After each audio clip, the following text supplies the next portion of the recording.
നമ്മൾ ജീവിക്കുന്ന ലോകത്ത് കുറച്ച് വർഷങ്ങൾ ജീവിക്കാൻ വേണ്ടി വന്നവരാണ് നമ്മൾ.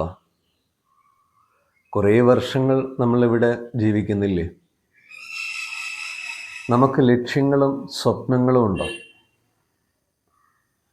ആ ലക്ഷ്യങ്ങൾക്ക് വേണ്ടി, നമ്മുടെ സ്വപ്നങ്ങൾക്ക് വേണ്ടിയിട്ട് നമ്മൾ പ്രവർത്തിക്കുമ്പോൾ നമ്മുടെ മനസ്സ് ഈ നിമിഷത്തിലാണ്. അത് വളരെയധികം സന്തോഷം നമുക്ക് നൽകുന്നുണ്ട്. ലക്ഷ്യം സഫലീകരിച്ച് കിട്ടുന്നതിനേക്കാൾ കൂടുതൽ സന്തോഷം ആ ലക്ഷ്യത്തിന് വേണ്ടിയിട്ട് നമ്മൾ പ്രവർത്തിക്കുമ്പോൾ കിട്ടുന്നുണ്ട്.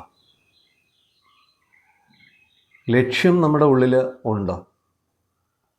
അതിനു വേണ്ടിയിട്ടുള്ള പ്രവൃത്തി ചെയ്യാനുള്ള മനസ്സ് നമുക്ക് ഇല്ലേ? ലക്ഷ്യം നമ്മുടെ ഉള്ളിലുണ്ട്. അതെനിക്ക് സാധിക്കണമെന്നുള്ള ആ ഒരു ചിന്തയിൽ നമ്മൾ ഉറയ്ക്കുകയാണെങ്കിൽ 70% നമ്മൾ വിജയിച്ചു കഴിഞ്ഞു. 30% മാത്രമാണ് അധ്വാനം വേണ്ടത്. ആ 30%-ത്തിലുള്ള അധ്വാനം കൊണ്ട് നമുക്ക് നമ്മുടെ ലക്ഷ്യത്തിലേക്ക് എത്തിപ്പെടാൻ സാധിക്കും. ഏതൊരു കാര്യങ്ങൾ നമ്മൾ ചെയ്യുമ്പോഴും ഞാൻ കുറച്ചുകൂടി പഠിച്ച് ശരിയായ രീതിയിൽ മനസ്സിലാക്കിയിട്ട് ചെയ്യാം എന്ന് പറഞ്ഞ് നാളത്തേക്ക് മാറ്റിവെക്കുകയാണ് ചെയ്യുന്നത്. നാളത്തേക്ക് നമ്മൾ മാറ്റിവെക്കുമ്പോൾ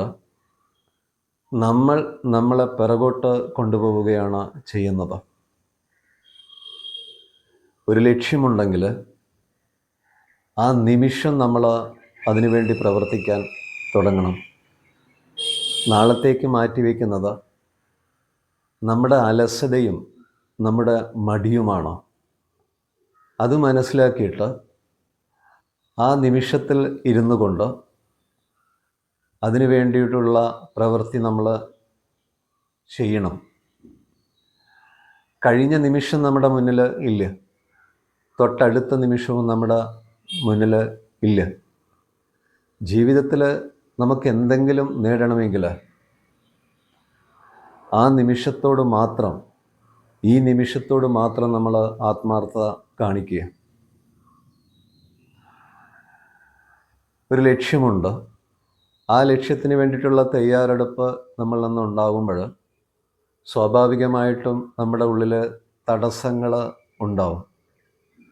തടസ്സങ്ങളെക്കുറിച്ച് നമ്മൾ കൂടുതലായിട്ട് ചിന്തിക്കുകയാണെങ്കിൽ നമ്മളെ പിറകോട്ട് കൊണ്ടുപോവുകയാണ് ചെയ്യുന്നത്. നമുക്ക് മുന്നോട്ട് പോകാൻ കഴിയില്ല. തടസ്സങ്ങളെ നമ്മൾ ചവിട്ടുപടികളായിട്ട് കാണണം. അങ്ങനെ കാണുമ്പോൾ അതിലൂടെ നമുക്ക് മുന്നോട്ട് പോകാൻ സാധിക്കും.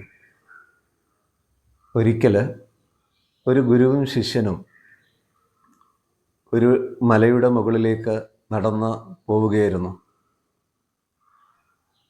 അവർ നടക്കുന്ന വഴികളിൽ കല്ലുകളുണ്ട്, മുള്ളുകളുണ്ട്, കുഴികളുണ്ട്, ചെളികളുണ്ട്.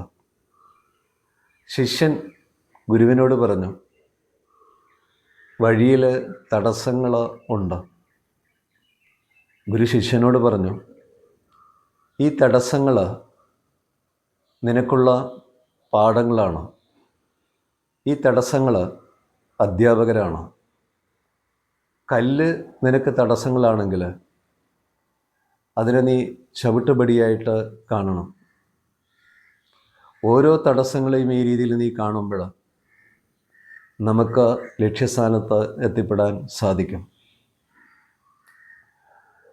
ചന്ദന മരങ്ങളിലൂടെ നമ്മൾ നടന്നു പോകുമ്പോൾ ചന്ദനം മണക്കില്ല. ചന്ദനത്തെ നമ്മൾ ഉരക്കണം. അതേപോലെ കരിമ്പിൻ്റെ മധുരം നമ്മൾ അനുഭവിക്കണമെങ്കിൽ അതിനെ കടിക്കണം. സ്വർണത്തിന് തിളക്കം കിട്ടണമെങ്കിൽ അതിനെ അടിക്കണം. അതേപോലെ നമ്മുടെ ഉള്ളിൽ സുഗന്ധമുണ്ട്, മധുരമുണ്ട്, തിളക്കമുണ്ട്. അതിനെ ഉണർത്താനായിട്ട് പ്രതികൂല സാഹചര്യങ്ങൾ നമുക്ക് നമ്മുടെ ജീവിതത്തിൽ വേണം. ഈ പ്രതികൂല സാഹചര്യങ്ങൾ എൻ്റെ മുന്നിൽ വരുന്നത് അനുകൂല സാഹചര്യങ്ങളായിട്ടാണെന്ന് നമ്മൾ മനസ്സിലാക്കണം. അങ്ങനെ മനസ്സിലാക്കിയിട്ട് ആ ലക്ഷ്യത്തിന് വേണ്ടിയിട്ട് പ്രവർത്തിക്കുമ്പോൾ നമുക്ക് ലക്ഷ്യത്തിൽ എത്തിപ്പെടാൻ സാധിക്കും. ഒരു ലക്ഷ്യമുണ്ടെങ്കിൽ അതിനുവേണ്ടി നമ്മൾ പ്രവർത്തിക്കുമ്പോൾ അതിൻ്റെ ഫലത്തെക്കുറിച്ച് നമ്മൾ ചിന്തിക്കരുത്. ആ പ്രവൃത്തിയിൽ നമ്മൾ സന്തോഷം കണ്ടെത്താൻ നോക്കണം. അതിൻ്റെ ഫലത്തിൽ നമ്മൾ ശ്രദ്ധിക്കുകയാണെങ്കിൽ ആ പ്രവൃത്തി ചെയ്യുമ്പോൾ ആ പ്രവൃത്തിയോട് നമ്മൾ 100% ആയിരിക്കില്ല. ലക്ഷ്യമുണ്ട്, ഫലത്തെ വിടുക, 100% പ്രവർത്തിക്കുക. ഇതാണ് നമുക്ക് വേണ്ടത്. നമ്മൾ തൊട്ടടുത്ത നിമിഷത്തിൻ്റെ സന്തോഷം അനുഭവിക്കാൻ നോക്കണ്ട. കഴിഞ്ഞ കാലത്ത് നമ്മുടെ ജീവിതത്തിൽ സന്തോഷകരമായിട്ടുള്ള നിമിഷങ്ങൾ ഉണ്ടെങ്കിൽ ഈ നിമിഷത്തിൽ അതിനെക്കുറിച്ച് ഓർത്തിട്ട് സന്തോഷം അനുഭവിക്കാൻ നോക്കണ്ട. കഴിഞ്ഞ കാലത്ത് നിന്ന് നമുക്ക് പാഠങ്ങൾ പഠിക്കുക, വർത്തമാനകാലത്ത് 100% പ്രവർത്തിക്കുക. ഈ പ്രവർത്തിച്ചിട്ട് കിട്ടുന്ന റിസൾട്ടാണ് നമുക്ക് ഭാവി എന്ന് പറയുന്നത്. നമ്മൾ ശാന്തി അന്വേഷിക്കുന്നത് ഭാവിയിലാണ്, ജ്ഞാനം അന്വേഷിക്കുന്നത് പുസ്തകങ്ങളിലാണ്, സന്തോഷം അന്വേഷിക്കുന്നത് പുറത്തുള്ള വസ്തുക്കളിലും നമുക്ക് ചുറ്റുമുള്ള ആളുകളിലുമാണ്. അതേപോലെ ജ്ഞാനം അന്വേഷിക്കേണ്ടത് നമ്മുടെ ഉള്ളിലാണ്. ഉള്ളിലുള്ള ആ ബോധത്തെ ഉണർത്തുമ്പോൾ ജ്ഞാനം നമ്മുടെ ഉള്ളിൽ നിന്നുണ്ടെന്ന് തന്നെ നമുക്ക് മനസ്സിലാക്കാൻ സാധിക്കും. ജ്ഞാനം നമുക്കൊരു വഴികാട്ടിയാണ്, ഒരു ചൂണ്ടുപലകയാണ്. ലക്ഷ്യത്തിലേക്ക് എത്തണമെങ്കിൽ നമ്മൾ ജ്ഞാനം പറയുന്നത് അനുസരിക്കണം. അവിടത്തേക്ക് നമുക്ക് എത്തിപ്പെടാൻ സാധിക്കും. ഒരിക്കൽ ഒരു ഗുരുവിനോട് ഒരു ശിഷ്യൻ ചോദിച്ചു, സത്യം എവിടെയാണ്? ഗുരു ശിഷ്യനോട് പറഞ്ഞു, നീ നിൽക്കുന്ന ഇടം ആണ് സത്യം. ശിഷ്യനൊന്നും മനസ്സിലായില്ല. ഗുരു ആവർത്തിച്ചു, എവിടെയാണോ നീ സത്യത്തെ അന്വേഷിക്കുന്നത്, ഈ ചോദ്യങ്ങൾ ചോദിക്കുന്നത്, ആ നിമിഷം നീ തുടങ്ങണം. അവിടെ നിന്ന് തുടങ്ങുമ്പോഴാണ് ഈ സത്യത്തെ നിനക്ക് അന്വേഷിക്കാൻ കഴിയുക. അത് നീ നാളത്തേക്ക് മാറ്റിവെക്കരുത്, വേണ്ടെന്ന് വെക്കാനോ പാടില്ല. സത്യം എവിടെയാണെന്നുള്ള ആ ഒരു ചോദ്യം നിൻ്റെ ഉള്ളിൽ നിന്ന് വരുമ്പോൾ ആ നിമിഷം അതിന് വേണ്ടിയിട്ട് നീ പ്രവർത്തിക്കണം. അത് നിൻ്റെ പുണ്യമായിട്ട്, അനുഗ്രഹമായിട്ട് നീ കാണണം. ശരിക്കും നമ്മൾ ഇങ്ങനെയൊക്കെ ജീവിക്കാൻ തുടങ്ങുമ്പോഴാണോ സമാധാനത്തോടൊപ്പം നമുക്ക് ചേർന്ന് നടക്കാൻ കഴിയുന്നത്. ഇന്ന് ചെയ്യേണ്ട കാര്യങ്ങൾ നമ്മൾ ഇന്ന് തന്നെ ചെയ്യണം, നാളത്തേക്ക് മാറ്റിവെക്കരുത്. നാളത്തേക്ക് നമ്മൾ മാറ്റിവെക്കുമ്പോൾ നാളെ ചെയ്യേണ്ട കാര്യങ്ങൾ അവിടെയുണ്ട്, അത് നമുക്ക് ഭാരമായിട്ട് മാറും. ഇങ്ങനെയാണ് നമ്മൾ ജീവിക്കുന്നതെങ്കിൽ ഓരോ നിമിഷവും നമ്മുടെ ജീവിതം ഭാരമായിട്ട് തീരും. ശരിക്ക് ഈ ഭാരത്തെ സൃഷ്ടിക്കുന്നത് നമ്മളാണ്. ജീവിതം എന്ന് പറഞ്ഞാൽ സ്നേഹമാണ്. അത് ഒഴിഞ്ഞതാണ്, ഒന്നുമില്ലാത്തതാണ്.